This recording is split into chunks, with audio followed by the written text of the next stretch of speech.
ಇನ್ನು ಪ್ರಧಾನಿ ನರೇಂದ್ರ ಮೋದಿ ಅವರ ಮನ್ ಕಿ ಬಾತ್ ಕಾರ್ಯಕ್ರಮ ಇವತ್ತು ಮೂರನೇ ಬಾರಿಗೆ ಪ್ರಧಾನಿಯಾದ ಬಳಿಕ ಲೋಕಸಭೆ ಚುನಾವಣೆಯ ಬಳಿಕ ಮೊದಲ ಮನ್ ಕಿ ಬಾತ್ ಕಾರ್ಯಕ್ರಮ.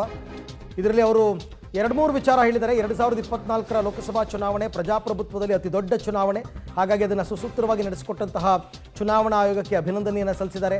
ತಮ್ಮ ತಾಯಿಯನ್ನು ಅವರು ಸ್ಮರಿಸಿಕೊಂಡಿದ್ದಾರೆ. ತಾಯಿ ಇಲ್ಲದಂತಹ ಚುನಾವಣೆಯಾಗಿತ್ತು ಅಂತ ಯೋಗ ದಿನಾಚರಣೆಯ ಬಗ್ಗೆ ಮಾತನಾಡಿದ್ದಾರೆ.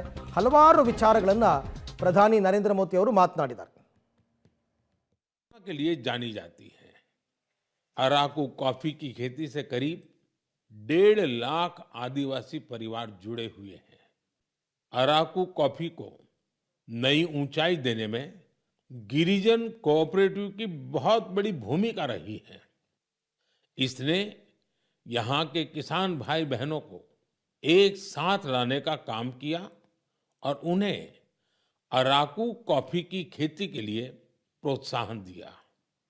इससे इन किसानों की कमाई भी बहुत बढ़ गई है। इसका बहुत लाभ कोंडा डोरा आदिवासी समुदाय को भी मिला है।